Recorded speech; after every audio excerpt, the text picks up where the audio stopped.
नमस्कार मेरे श्रोतागण। मैं आपको भाग्य का महत्व के बारे में जानकारी दे रही हूँ कि जीवन में आपका भाग्य कैसे आपके जीवन को आगे बढ़ाता है, सही दिशा देता है। आपका भाग्य यदि अच्छा होगा, भाग्येश यदि अच्छा होगा, तो आपके जीवन में हर परिस्थिति में आपको रास्ता मिलता है। तो भाग्य की अच्छाई होती है तो जीवन के अनेक कष्ट हमारे अपने आप कट कट जाते हैं और शीघ्र हमें उस समय के हिसाब से हमें सब कुछ मिलता है। ये हमारे भाग्य की प्रबलता का सूचक होता है। तो भाग्य का स्वामी कौन होता है? नवमेष होता है। नवमेष यहाँ कौन है? यहाँ नवमेष है आपका गुरु। तो नवमेष की स्थिति प्रथम भाव में होगी तो क्या होगा? तो नवमेष यहाँ बृहस्पति है। तो बृहस्पति है आपका नवमेष, 1 हो सकता है, 2 हो सकता है। आपके नवमेष कौन सा ग्रह है, इस बारे में मैं आपको जानकारी दे रही हूँ कि आपके ग्रहों के अनुसार आपका नवमेष कहाँ बैठा है। तो ये बृहस्पति हुआ, यहाँ पे धनु राशि आई है, तो बृहस्पति लग्नेश हुआ। और बृहस्पति यदि प्रथम भाव में बैठेगा तो क्या होगा, द्वितीय भाव में बैठेगा तो क्या होगा, तो इस बारे में मैं आपसे पूरी चर्चा कर रही हूँ। इसके पहले मैं आपको ये जानकारी देने जा रही हूँ कि आपका भाग्य और कर्म में क्या महत्व है, दोनों का क्या महत्व है, यही मैं आपको बताने की कोशिश कर रही हूँ। कि जैसे अच्छे कर्म आपको ऊंचाई पे पहुंचाते हैं, लेकिन आपका अच्छा भाग्य होगा तो आपको सही समय से सही दिशा का आपको सही दिशा मिल जाएगी।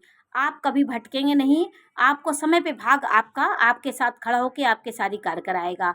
मेहनत करके कुछ भी आप हासिल कर सकते हैं, लेकिन वो भाग्य को सही समय से जो मिलना है वो भाग्य ही आपको दिलाता है।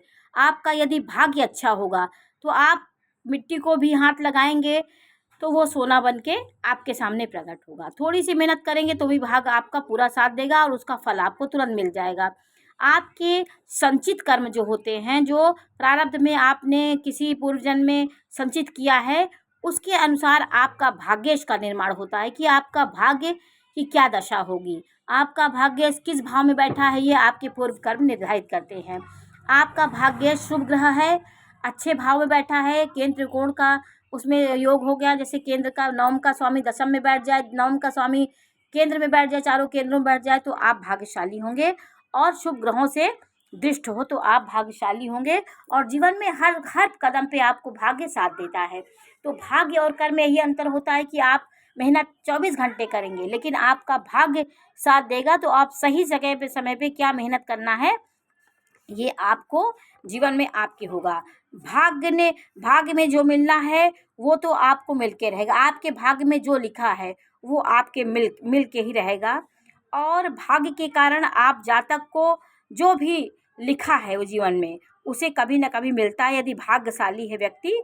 और पूर्व जन्मों के कर्मों को आपका पंचम भाव दिखाता है और जो आप कर्म करते हैं उसका रिजल्ट हमें अगले जन्म में कैसा मिलेगा ये हमें नवम भाव का स्वामी बताते हैं। यदि नवम भाव में बृहस्पति की स्थिति है तो आपके ये कर्म बहुत अच्छे होंगे और आप उन्नति पे चढ़ने वाले व्यक्ति होंगे। भाग्य का जो लिखा होता है वो आपको भोगना ही पड़ता है। और जैसे 7.5 आपके जीवन में आपको जो लिखा होता है, जो भोगना है 7.5 आपको वो देती है।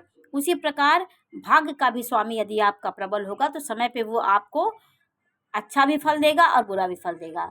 तो भाग्येश का अच्छा होना आपके जीवन को सुखमय बनाता है। सही समय से सही सही चीज़ आपको मिलती है, ये भाग्य की प्रबलता होती है। आपकी भाग्य प्रबल है तो आपको जो जिस समय जो मिलना है वो आपको मिल जाता है, ये आपकी भाग्य प्रबलता होती है।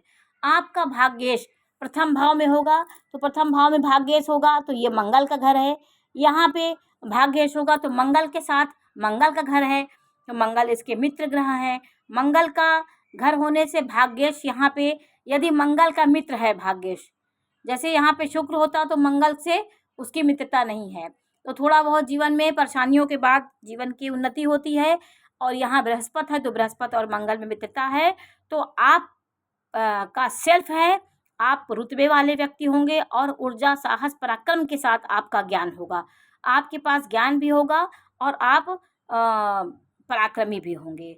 तो आपके जीवन में सकारात्मक पहलू होंगे, आपकी हैसियत बहुत अच्छी होगी, परोपकार करने में आप सबसे आगे होंगे और ज्ञान से आप सबके समाज में प्रस्तुत होने वाले व्यक्ति होंगे, क्योंकि बृहस्पति नवमेष है तो बृहस्पति लग्न में है, तो अपने ज्ञान से आप समाज में पहचाने जाएंगे और सही तरीके से जीवन को निर्णय लेने वाले व्यक्ति होंगे।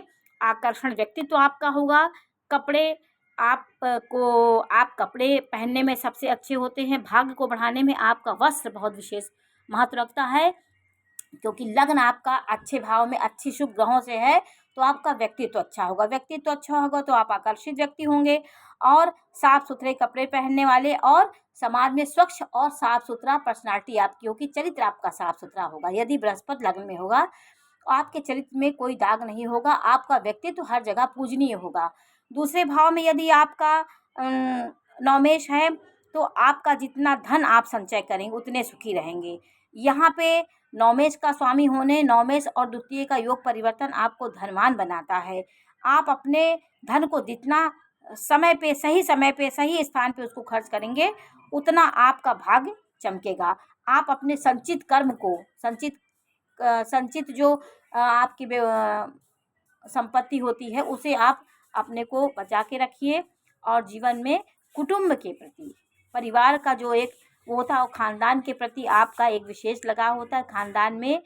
खानदान की प्रेरणा लेने वाले होते हैं, खानदान से प्रेरित होते हैं, और वहाँ पे खानदान से भी प्रेरणा, खानदान से आपको प्रेम होता है, लेकिन खानदान में आपका मतभेद बना रहता है। कहीं ना कहीं आपको बिजनेसमैन होते हैं, भाग्य आगे आपका बढ़ता है, भोजन अच्छे आपको करने वाले होते हैं, स्वास्थ्य आपका अच्छा होता है, तो यहाँ पे भाग्य आपका साथ देता है। क्योंकि यहाँ पे ये शुक्र का घर है, शुक्र के घर में बृहस्पति का होना आपके आकर्षण को बढ़ाता है। आप आकर्षण व्यक्तित्व होंगे, समाज में एक अलग अपनी पहचान रखने वाले व्यक्ति होंगे। तीसरे भाव में यदि आपका नवमेष होगा, जैसे आपका बृहस्पति तीसरे भाव में होता, तो आपके समाज के माध्यम से आपको भाग्योन्नति होगी। समाज आपका एक अलग आपको महत्व देता है। समाज के बीच में आप अपने भाग्य की उन्नति करते हैं और समाज में पूजनीय व्यक्ति के रूप में जाने जाते हैं। आपका चरित्रवान भाई बहनों का सुख आपको मिलता है। आप रूपवान, चरित्रवान और अच्छे होते, अच्छे कर्म आप करते हैं, इसकी वजह से आपका सम्मान में मान प्रतिष्ठा बढ़ते हैं। अच्छे गुण से आपको जिंदगी में सुख शांति मिलती है और आपके भाइयों का भी सहयोग आपको मिलता है। यदि चतुर्थ भाव में नवमेष हुआ, जैसे नवमेष यहाँ जो भी आपकी राशि हो, आपको ये देखना है कि यहाँ पे कौन सी नंबर 9 है तो बृहस्पति हुआ, 12 है तो बृहस्पति होगा, 6 और 3 यहाँ नंबर है तो बुध होगा, 10 और 11 है तो शनि आपका भाग्येश होगा, आपका शुक्र भाग्येश होगा। 2 और 7 नंबर की राशि, 1 और 8 नंबर की यहाँ राशि होगी तो मंगल होगा। ऐसे आपको ग्रहों के स्वामियों को जान करके आप अपने नवमेष के स्वामी को जानने की जरूरत होती है कि मेरे नवमेष का स्वामी कौन है। उस स्वामी के अनुसार आपको दान पुण्य करने से आपका भाग्य प्रबल होता है। आपका नवमेष यदि चतुर्थ भाव में है तो आपका भाग्य चतुर्थ भाव में है तो आपको भूमि वाहन सुख का, माता का सुख बहुत अच्छे से मिलता है। आपको पब्लिक डीलिंग आपके अंदर बहुत होती है, आपका पब्लिक के माध्यम से भी आपका भाग्य होता है। माता के द्वारा संचित जो धन होते हैं वो भी आपको मिलता है। आपको आपके भाग्य को 4 चांद लगाने में, आगे बढ़ाने में आपकी माता का विशेष हाथ होता है। तो बृहस्पति की स्थिति यदि यहाँ पे हो गई, आपके चतुर्थ भाव में बृहस्पति हो गया, नवमेष की स्थिति तो क्या होगा, तो बृहस्पति हुआ तो भूमि भवन वाहन का सुख आपको मिलेगा। आपकी माता का आपके प्रति विशेष लगाव होगा, आपके भाग्य बढ़ाने में आपकी माता का हाथ होगा और समाज पब्लिक डीलिंग करने वाले व्यक्ति होंगे। यदि आपका ग्रह पाप पीड़ित नहीं हुआ तो ये चीज़ें आपको जीवन में जल्दी मिलने लगती हैं। भूमि भवन वाहन भाग्य से आपको भवन का सुख और वाहन का सुख, सबका सुख मिलता है। 5वें भाव में यदि आपका नवमेष है, पंचम भाव में नवम का स्वामी है, तो आपकी संतान आपको सुख देने वाली होगी। आपका प्रेम सच्चा होगा, आपकी विद्या बुद्धि बहुत तेज होगी, आपके जीवन में विशेष प्रकार का धन आपको मिल सकता है। आपके जीवन में एकाएक आपकी भाग्योन्नति होगी और सुख मिलेगा। बड़ों का सम्मान करने वाले आप होते हैं। आपकी जबान, आपकी जो वाणी होती है वो मीठी होती, मधुर होती है। गुरु भक्त आप होते हैं और पंडिताई के कार्य, मतलब जो एक एडवाइजिंग का काम होता है, एडवाइज़र जो होते हैं, वो गुण आप में कूट के भरे होते हैं। तो यहाँ पे नवमेष आपके वाणी से, अपने ज्ञान से आपके भाग्य में वृद्धि कराएगा। और 6वें भाव में यदि भाग्येश होगा तो आपका भाग्य, आपको शत्रुओं से आप घिरे रहेंगे, आपके भाग्य में रुकावट आएंगी। 6वां भाव भाग्येश के लिए अच्छा नहीं है, तो ये भाव आपके जीवन में शत्रुओं से घिरा रहना बताती है। अंगों में आपकी खराबी होगी, आँखों की कमजोरी आपकी होगी और भाग्य को आगे बढ़ाने में नाना प्रकार की परेशानियों का सामना आपको करना पड़ता है।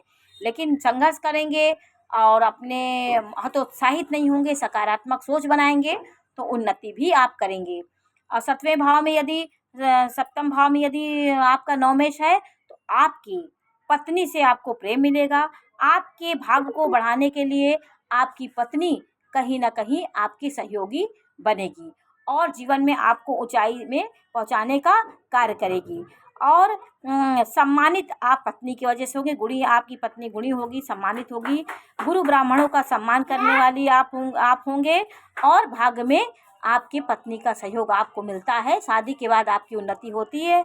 8म भाव में यदि भाग्येश होगा तो जातक भाग्यहीन होगा।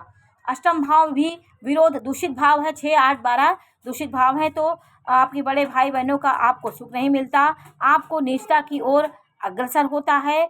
आपका भाग्य जालसाज कपटी लोगों के छल प्रपंच में आप आ जाते हैं। स्त्रियों के पीछे भटकने वाले आप होंगे। आपका कहीं ना कहीं भाग्य खराब होता है। लेकिन अगर आप भाग्येश, जो आपका भाग्येश हो उसको, जैसे आपका यहाँ भाग्येश है, ये यहाँ पे होता 8म भाव में, लेकिन तो आप गुरु के गुरु आपका जो भी भाग्य है उसके अनुसार अगर यदि आप पूजा पाठ आराधना करेंगे तो आपके भाग्य में वृद्धि होगी।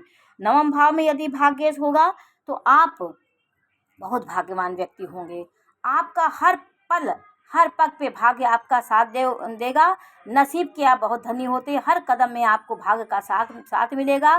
पिता के कर्मों को आप आगे बढ़ाएंगे, पिता का सहयोग मिलेगा, पिता के धन संपत्ति का आप उपभोग करने वाले व्यक्ति होंगे और जीवन में ऊंचाई पे पहुंचने वाले व्यक्ति होंगे। यदि नवमेश 9वें भाव में ही बैठा हो, जैसे गुरु यहीं बैठा हो, जैसे यहाँ पे गुरु की राशि और गुरु यहीं बैठा है, और इसे यदि बुध देखते हो, सूर्य शुक्र देखते हो तो और भाग बली हो जाता है, विशेष धन और विशेष भाग आपका हो जाता है।